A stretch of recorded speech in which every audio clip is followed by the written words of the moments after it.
अस्सलाम वालेकुम नाज़रीन, मैं हूँ शौकत पराचा।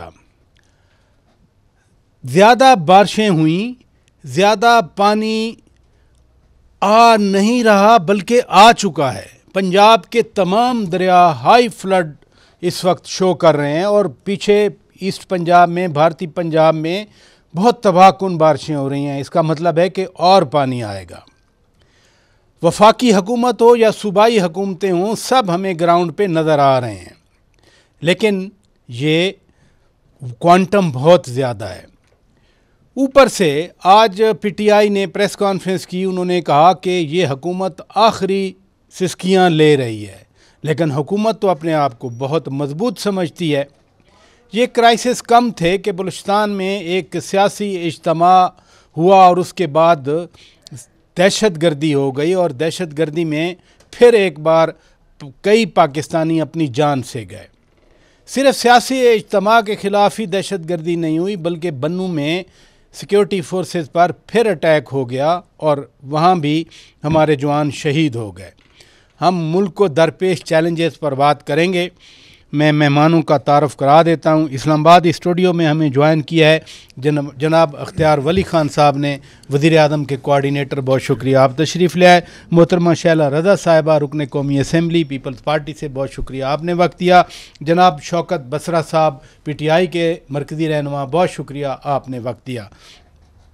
मैडम, मैं आपसे बात करना चाह रहा हूँ क्योंकि पंजाब में, खैबर पख्तूनख्वा में, जीबी में हमने देख लिया कि इतने ज़्यादा पानी से बहुत तबाही हुई, लेकिन ये सारा पानी जो अब पंजाब के दरियाओं में है, ये दरिया सिंध में जाएगा। आज ही मेयर कराची मुर्तज़ा वहाब साहब तो कह रहे थे कि कराची में सड़कें हमने शुरू कर दी हैं 1 सितंबर से और 2 महीने में सड़कें बन जाएंगी, लेकिन ये तो सैलाब सिंध दरिया में जाएगा, फिर खुदा न खास्ता सिंध एक बार फिर सैलाब का शिकार। इस वक्त जो ये नेचुरल डिज़ास्टर है, इसका मुकाबला नेचुरल डिज़ास्टर का बहुत कम ममालिक कर सकते हैं, बल्कि कर ही नहीं सकता इंसान। और इस वक्त हमने अभी 2 दिन पहले एनडीएमए के साथ भी मीटिंग की और ब्रीफिंग हमें दी गई, तो उनका भी कहना था कि एक्सपेक्टेशन से बहुत ज़्यादा क्वांटम है पानी का। और लेकिन इसके साथ साथ जैसे जैसे सिंध में जाएगा तो इसकी एनर्जी थोड़ी कम हो जाएगी। तो अब ये जाएगा, अब पूरा पाकिस्तान का एक अलमिया है। शहरों में जो है वो नालों पर जो है तजावुज़ात हैं और दरियाओं के राइट लेफ्ट बैंक पे तजावुज़ात हैं। जंगलों की बात है तो वहाँ पे जंगलों की कटाई है, आबादी ज़्यादा है, गुर्बत बहुत ज़्यादा है, लोगों के ज़राए नहीं हैं। कभी इन बातों पे हम तवज्जो ही नहीं करते, आबादी को तो हम बात ही नहीं कर सकते। तो जो है मामला वो यही है कि नुकसान तो होता हर हाल में, क्योंकि पानी बहुत ज़्यादा है, लेकिन ज़्यादा नुकसान इसीलिए हो रहा है कि जो हमारी आबी गुज़रगाहें हैं वो हमने जो है कब्ज़े में कर ली हैं, और गरीब आदमी है वो बैठ जाता है 10-10 साल बारिश नहीं होती थी। हवाले से सिंध में सैलाब के हवाले से सैयद मुराद अली शाह साहब 2 दिन पहले बात कर रहे थे। आपने भी कहा कि इसकी वो जो फोर्स है, एनर्जी है, कम हो जाएगी। मुराद अली शाह साहब कह रहे थे ये फैल जाएगा और सारा कच्चा जो है वो कच्चे का इलाका इसमें इसकी लपेट में आ जाएगा। वैसे कच्चे के डाकू भी तो बाहर निकलेंगे, बड़ा अच्छा मौका होगा उनको पकड़ लिया जाए। अब ये एक नई बात है और जाहिर है कि जब मैं इस हुकूमत से पहले सिंध कैबिनेट का हिस्सा थी तो हमने ये बात डिसाइड की थी कि government of Sindh and government of Punjab मिलकर इनके ख़िलाफ़ ऑपरेशन करेगी, और उस पर जो है दोनों आईजीज़ जो थे पंजाब के और सिंध के, इनके दरमियान काफ़ी मशावरत भी हो चुकी थी। लेकिन केयर टेकर गवर्नमेंट में ज़रा मामला स्लो हो जाते हैं तो उनको ज़रा परवान चढ़ने का मौका मिल गया। लेकिन ठीक है, उनकी शक्लें अगर पता हों तो कैसे इंसान बच सकता है। लेकिन बहरहाल इस वक्त तो एक टाइम ये है कि सैलाब को कच्चे ही में जाना चाहिए, क्योंकि वही ज़मीनें होती हैं दरिया से रिलेटेड ज़रई ज़मीनें जिन पे फैल भी जाता है। तो बस बात यह है कि उधर अगर आपके कब्ज़े तजावुज़ात नहीं होंगे तो फिर वो शहरी मतलब वो आबादियों में जाएगा, तो उसकी वजह से परेशानी होती है। अब सिंध हुकूमत दावा तो कर रही है कि उनकी तैयारियां मुकम्मल हैं, देखना यही है कि क्वांटम क्या है, उसकी एनर्जी क्या है और पानी जाता कितना है। क्वांटम की आपने बात की। इख्तियार वली खान साहब, ये सिर्फ पंजाब या आने वाले वक्त में सिंध में नहीं जाएगा, आपके सूबे से शुरू हुआ। बड़ी अहम बात की उन्होंने, तजावज़ात की, और हमने पिछले सैलाबों में भी देखा। 2010 वाला मुझे याद है, 2022 में नौशहरा में आपके शहर में था, वहाँ भी बिल्कुल नौशहरा में दरिया के ऊपर इस हाथ पे नौशहरा कलां जिसको कहते हैं घर बने हुए हैं। ये तजावज़ात जो हैं ये क्यों नहीं ख़त्म हो सकती? दरियाओं का रास्ता हमने कहीं रूडा बना दिया, कहीं सोसाइटियाँ बना दी, इधर से घर बना दिए, फिर हम कहते हैं कुदरत जो है कुदरती आफत है। आफत तो हम खुद इनवाइट कर लेते हैं। बिस्मिल्लाहिर्रहमानिर्रहीम। बहुत शुक्रिया शौकत बराचा साहब। देखिए, ये बदकिस्मती है, ये इक़्तिदार जब कुछ ऐसे लोगों के हाथ में लग जाता है ना जो हुकूमत चलाना नहीं जानते, वो निज़ाम रियासत, निज़ाम हुकूमत और गवर्नेंस से जिनका ताल्लुक़ ना हो, तो फिर ये ऐसा ही होता है। ये जो स्वात में आपने देखा, ये जो वाक़या हुआ, वो जो एक ही ख़ानदान के 17, 18, 19 लोग मर गए थे बेचारे, वो सियालकोट वाले की बात कर रहे हैं। जी जी, डस्का वाले। ये तकरीबन कोई दरियाए सवात पर 1600 से ज़्यादा होटल्स को 1600 से ज़्यादा होटल्स और कुछ इस तरह के रिजॉर्ट्स बनाने के लिए गुज़श्ता चंद सालों में उनको ये NOCs दिए गए हैं। अब आप दरियाओं का रास्ता रोकेंगे तो फिर यही होगा। ये रूडा आपने देखा कि अच्छा, मैं हैरान हूँ कि रूडा को NOC जिन्होंने दिया है, फिर जो इनॉग्रेशन उसकी इमरान खान ने खुद की है, ये हमारे गले में डालने की कोशिश कर रहे थे सोशल मीडिया पर कि ये इन्होंने बनाया है। भाई यार, कुछ तो अपनी जिम्मेदारियां पूरी करो, कुछ तो बंदा मान वो तो लेता उस वक्त कह रहे थे, जो स्टेटमेंट की आप बात कर रहे हैं, वो कह रहे थे कि जी अब तो रावी में पानी आएगा ही नहीं, ये तो एक जोहड़ बन जाएगा। लेकिन वो तो 2 लाख 3 लाख क्यूसेक पानी आ गया। मैं वही कह रहा हूँ ना, आपको ये गारंटी किसने दी है कि आप ये कहते हैं कि अब रावी में पानी नहीं आएगा? ये रावी का पानी जो है ये शाही किले तक बहता था। आज से आप इसके पुराने कोई 80, हाँ जरा रूट्स चेक करें, आपको 5-6 दहाइयों के बाद आपको रावी किले तक मिलेगा कि ये वहाँ तक बहता था। और दरिया जो होते हैं ना, ये अपना रास्ता ले लेते हैं। ये जब नेचर को जब आप छेड़ते हैं ना, आबी गुजरगाहों को, नालों को। राजा साहब, इस्लामाबाद में क्लाउड बर्स्ट हुआ परसों, पानी भी आया, जी जी बहुत आया, आप भी इधर थे, मैं भी यहीं पे था, खड़ा हुआ, लेकिन 1 घंटे के बाद एक बूंद पानी कहीं पे नहीं था। उसकी वजह यह है कि इस्लामाबाद में किसी आबी गुजरगाह का रास्ता नहीं रोका गया है।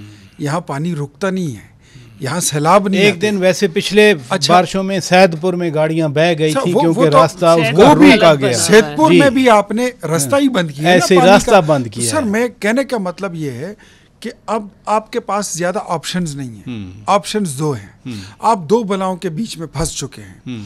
एक आपके पास ये है कि कभी अगर मौसम ठंडा होगा तो आप खुश्क साली के में जाएंगे, आपकी फसलें तबाह हो गई हैं। और जब आप ऐसे मौसम आएंगे, जब गर्मी का मौसम है, तो बेवकत बारिश है, बहुत ज़्यादा बारिश है, और उसको संभालने का आपके पास कोई रास्ता नहीं है।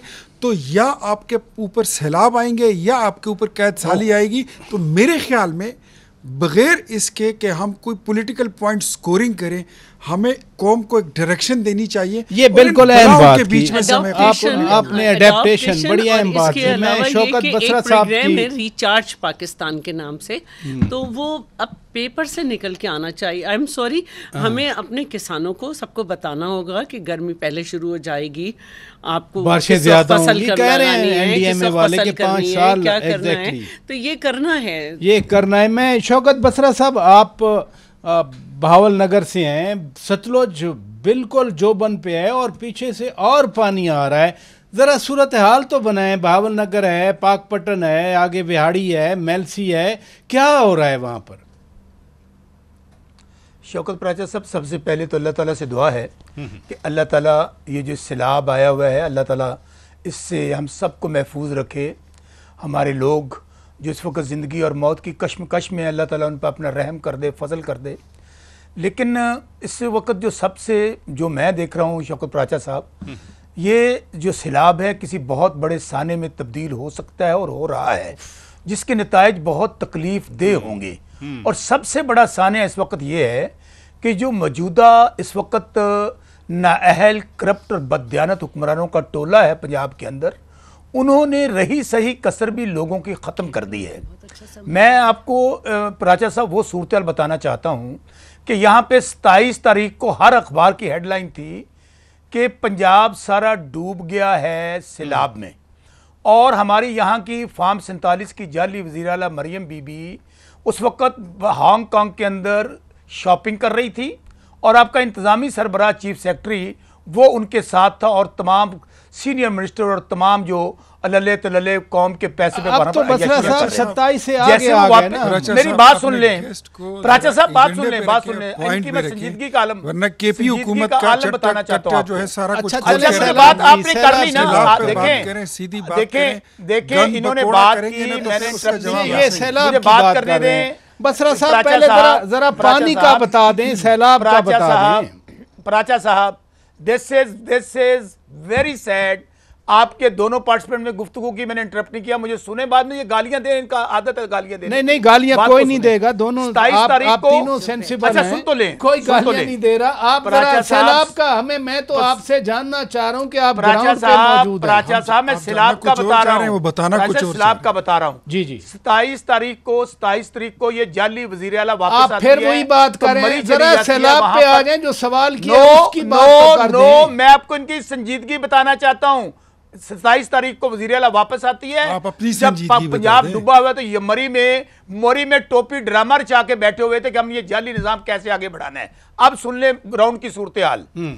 प्राचा साहब, लोग इस वक्त मैं कल सियालकोट गया हूं, मैं कसूर गया हूं, और मैं आपको अपने इलाके की साउथ पंजाब की बात बताता हूँ। यहाँ सतलुज है, ये तो चिनाब भी है, सतलुज भी है, रावी जो कुछ कर रहा है। अगर आप इजाजत दें, आसमान बसरा साहब 1 मिनट आप इजाजत दें, मैं ब्रेक ले लेता हूं। मैं आपसे शुरू कर दूंगा, मुझे ब्रेक का कहा जा रहा है। नाजरीन ब्रेक लेते हैं, ब्रेक के बाद कोशिश करते हैं बसरा साहब हमें ग्राउंड जरा सूरत हाल बता दें। Stay with us. Welcome back नाजरीन। बसरा साहब ज़रा सूरत हाल बता दें, ग्राउंड पे जो आप देख रहे हैं क्या है इस वक्त पंजाब में, क्या हो रहा है? आप तो सियालकोट कसूर की बात कर रहे हैं, मैं सतलुज की भी आपसे पूछना चाह रहा था। पंजाब में सूरत हाल ये है कि कल मैं ग्राउंड पे गया हूँ, लोग बेयारो मददगार खुले आसमान तले बैठे हैं, कोई उनका वाली वारिस नहीं है। वो उन्होंने यकीन मानिएगा कि भूख अफलास के साथ लोग भूख से मर रहे हैं। कल मैं एक सियालकोट की यूनियन काउंसिल में गया हूं, ये लोग बता रहे हैं कि 33 लोग अभी तक मरे हैं। उस सिर्फ PP 159 समड़ियाल सियालकोट में 16 लोग अब तक जां बहक और शहीद हो चुके हैं, और उन्होंने एक घर के अंदर 6 लाशें उठी हैं। अभी तक 1.5 साल की बच्ची उनकी नहीं मिली, और अपनी मदद आपके तहत वो लाशें निकाल रहे हैं, और उनको कोई खुराक देने वाला नहीं, उनके जानवर भूख से मर रहे हैं, लाखों एकड़ तबाह हो चुके हैं। और यहाँ की जो टिकटॉक हुकूमत है वो वहाँ पर जाती है, शूटिंग करती है लोगों को, और ये उनके लिए अजाब इलाही बनकर अगर जहाँ जा भी रहे हैं, वो वहाँ पर इमदाद करने के लिए नहीं, सिर्फ फोटो शूट के लिए। प्राचा साहब मैं आपको उसकी मिसाल देता हूँ। कल झंग के अंदर हम लोगों ने कैंप लगाए लोगों की मदद करने के लिए, आके पुलिस और इंतजामिया ने उखाड़ दिए कि यहां पर जब तक आप मोहतरमा मरियम सफदर की खाने वाली चीजें के ऊपर फोटो नहीं लगाएंगे, आप लोग तमाम मेडिकल दवाइयों के ऊपर फोटो नहीं लगाएंगे, हम किसी को तकसीम नहीं करने देंगे। मैं अगर आपको यकीन नहीं आता, मेरे पास तमाम रिकॉर्डिंग मौजूद है। चले ये ऐसे करते हैं, आपका पॉइंट आ गया। एक फिक्रा ले लें, आपका पॉइंट आ गया। इधर मैं फिर आता हूं, आखिरी फिक्रा नहीं आखिरी फिक्रा। मैं कहता हूं हमें अल्लाह के अजाब से डर नहीं आता। मस्जिदों पे ये मरियम सफदर अपने फोटो लगवा रही है कि ये देखो जी हम खाना तकसीम कर रहे हैं, हम ये देना चाहते हैं, और लोग अच्छा चले पॉइंट आ गया, मैंने आगे बढ़ना है। मैं इख्तियार वली साहब आपके पास आता हूं। मैं ज़रा स्ट्रिक्ट अपने पॉइंट पे रहना चाह रहा हूं कि मैं बात करना चाह रहा था जो भी सियासी सूरत हाल है, लेकिन आज PTI की बड़ी प्रेस कॉन्फ्रेंस हुई। प्रेस कॉन्फ्रेंस में कहा गया कि ये निज़ाम आखिरी सिस्कियाँ ले रहा है। वाकई कोई ख़तरा है आपकी हुकूमत को? निज़ाम को तो कोई ख़तरा नहीं है, ना उसकी कोई सिस्कियाँ जो है हमें दिखाई दे रही हैं, ना सुनाई दे रही हैं। हाँ, अलबत्ता इनकी आखिरी हिचकी हम ज़रूर सुन रहे हैं। जो इनकी मकबूलियत के दावे करते थे ना कि बड़े मकबूल लीडर है, वो मकबूलियत ऐसे लग रहा है जैसे आखिरी हिचकियाँ ले रही हो।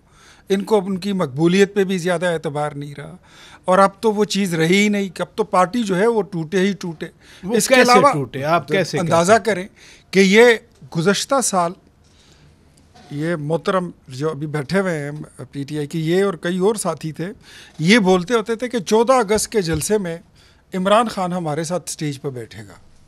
वो 14 अगस्त भी गुजर गया, फिर उन्होंने 8 सितंबर की तारीख दी, फिर उन्होंने अक्टूबर की तारीख दी, फिर उन्होंने 24 नवंबर की फ़ाइनल कॉल दी।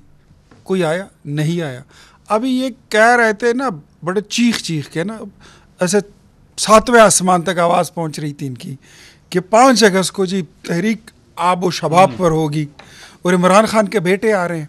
मैंने आपके शो में क्या बोला था कि नहीं आएंगे, मुझे बोला याद था। हाँ, मैंने कहा ये कभी भी नहीं आएंगे। ये स्टंट मारना, ये शोबतेबाजी करना, ये रंगबाजी करना, ये इनका काम है। नाइकोप लेने में मैंने रात को इनके एक टीवी चैनल पर मैंने इनके एक वकील को बोला जो रहनुमा है इनके, मैंने कहा तुम्हारी वकालत की सारी फीस मैं देता हूँ, नाइकोप दूसरा बनवाने में total it takes only 1 week. मैंने कहा बना के दो उनको, ले आओ उनको। नहीं आएंगे। न 14 अगस्त, न 5 अगस्त, न 13 अगस्त, न 15 अगस्त, कुछ भी नहीं है। अब तो इस्तीफे भी दे दिए। मैं आपको कहता हूँ, ये कहते हैं ना, मैं आपको पहले से बता, ये कहते हैं कि हम इस्तीफे दे देंगे कौमी असम्बली से। प्राचा साहब मेरी आपकी लग गई शर्त, ये नहीं देंगे इस्तीफे। कौमी असम्बली से तो नहीं दे रहे ना, उन्होंने कहा है। नहीं, वो कहते हैं हम देंगे, वो उन्होंने कायमा कमेटियों का कहा है। अब इन्होंने थ्रेट दिए कि हम कौमी से नहीं देंगे। ये कौमी असम्बली का एयर कंडीशन हाल ये नहीं छोड़ेंगे ना, उसकी जान इन्हें छोड़नी है। लोगों ने वोट दिया है, वो वोट इसलिए आए हैं ना। तो कौमी लोगों ने वोट दिया है हक की नुमाइंदगी अदा करने के लिए, इसलिए तो वोट नहीं दिया कि आप पार्लियामेंट में पहुंच के इमरान खान की तस्वीर लगा के बोलोगे कैदी नंबर 804 को रिहा कर दो। ये तो कोई तरीका नहीं है ना। आपने वहाँ पे लेजिस्लेशन करनी है।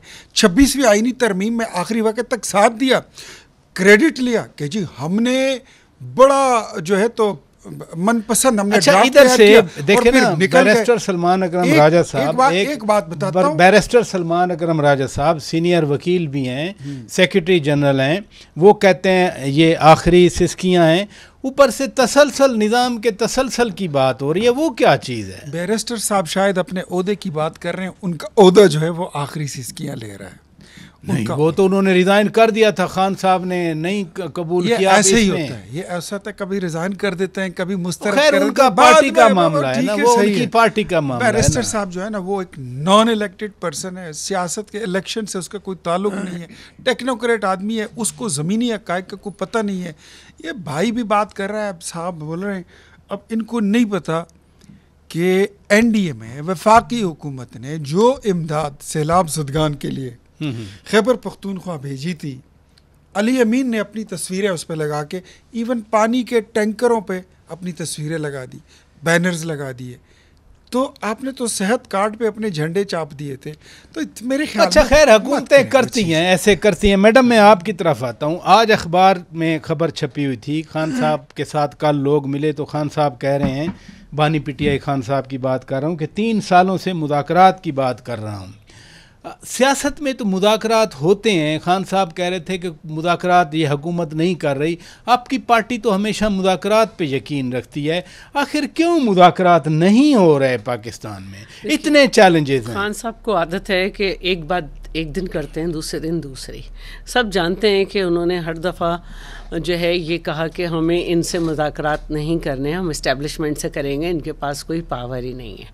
मैं हुकूमत के हम सपोर्टर हैं और मैं यहाँ पर बहुत तारीफ़ करूँगी 2 अशख़ास की, एक स्पीकर साहब की और एक इरफान सिद्दीकी साहब की, कि किस तरह से डायलॉग की जब बात की तो उन्होंने फैसिलिटेट किया, और इरफान सिद्दीकी साहब ने बहुत संजीदगी से आके बाहर बड़ी सोच समझ के बयान दिए, लेकिन हर दफ़ा बानी पीटीआई की तरफ से जो है मुज़ाकरात को सबुटैच किया गया और ये आगे बढ़ने ही नहीं देते, ये सिर्फ शोशा छोड़ते हैं और ये हमसे मुज़ाकरात नहीं करेंगे, ये उनसे ही करेंगे जो इन्हें पहले थर्ड ऑप्शन के तौर पर लाए थे और ये समझते हैं कि शायद कोई एक ऑप्शन और मिल जाए, एक दफ़ा चांस और मिल जाए, कोई ऑप्शन बना लें हमें दोबारा। ये तो फिर हम ये समझें कि इस मुल्क में मुज़ाकरात नहीं होंगे। अभी खान साहब तो कह रहे थे पीटीआई टूट जाएगी, अगर ये हुकूमत को उम्मीद है तो फिर मुज़ाकरात के लिए कौन संजीदा होगा? नहीं, हम हुकूमत भी संजीदा है, हम भी संजीदा हैं, लेकिन इनके इंटरनल मैटर्स जो हैं वो इतने मसाइल हैं उसमें कि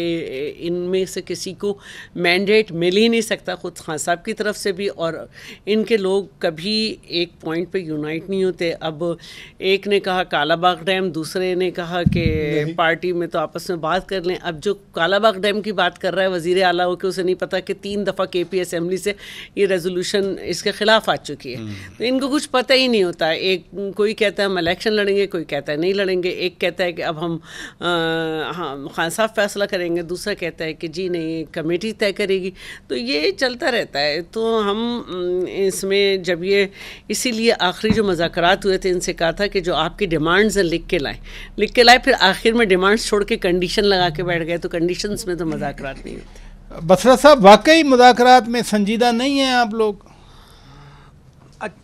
प्राचा साहब, पहली बात तो ये है कि इख्तियार वली का लीडर है नवाज शरीफ, वो बेचारा अगर हार गया डॉक्टर यास्मीन राशिद से, तो इनमें चले हुए कारतूसों के किसी सियासी बात का क्या जवाब दूँ? ये वो सियासी यतीम है जिनको मोहल्ले वाले और घर वालों ने वोट नहीं दिए, काबिल नफरत लोग हैं।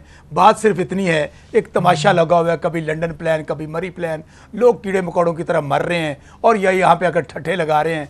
पार्टी तो भाई हालत आप लोगों की ये है कि इमरान खान अपने ड्राइवर को टिकट देते हैं। वैसे मैं पूछता कुछ हूँ बसरा साहब, आप जवाब कुछ देते हैं। लोग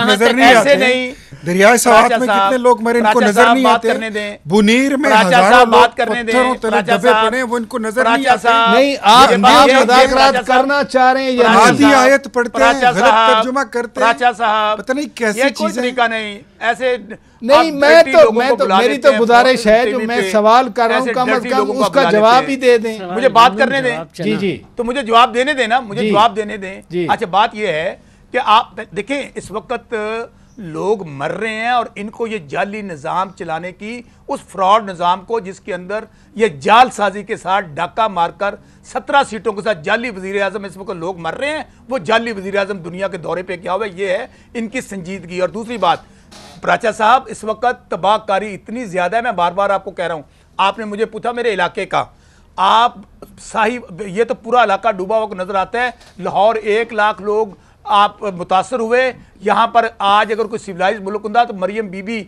जिसने ये दरिया के अंदर अलीम खान को मंजूरी दिया, ये जेल में पड़ी होती और अलीम खान भी जेल में पड़ा होता। ये है इन लोगों की हक़ूक़ात। दूसरी बात, आपका साहिवाल, उकाड़ा, पाकपतन, आरिफवाला, बहावल नगर, मुजफ्फर, तमाम के तमाम अजला इस वक्त पानी में डूबे हुए हैं, लोगों की जमीनें तबाह बर्बाद हो चुकी हैं और इन सियासी यतीमों को ये सूझ रहा है ये तो बसरा साहब, ये तो सबको नजर आ रहा है। मुझे ब्रेक का कहा जा रहा है, नाजरीन ब्रेक लेते हैं, ब्रेक के बाद जब वापस आएंगे मैं ज़रूर बात करना चाह रहा हूँ दहशतगर्दी के हवाले से।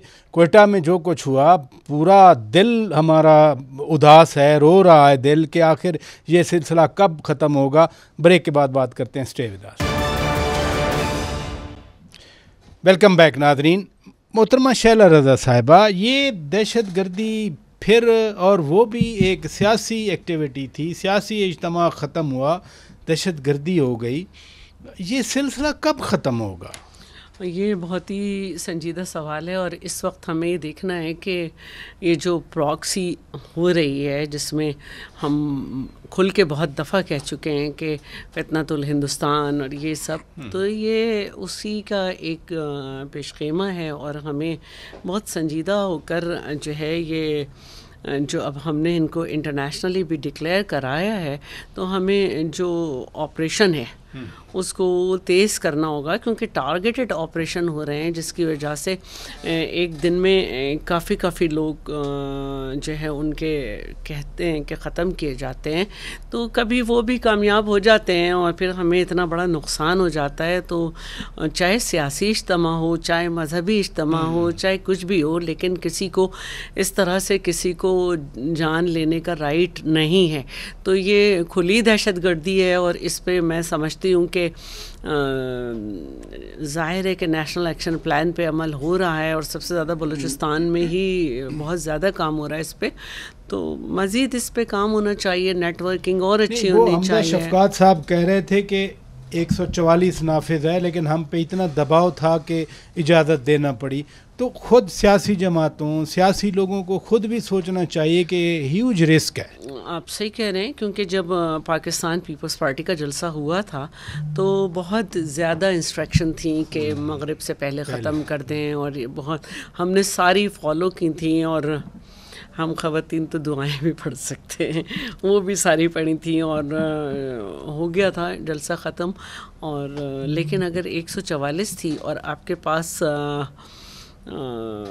इंफॉर्मेशन थी तो ये रिस्क नहीं लेना चाहिए था। दबाव को सहा करते हैं और उसको टैकल करते हैं। और अब लोगों को समझना चाहिए कि हुकूमत किसी की भी हो, दुश्मन नहीं होती, बात को सुने।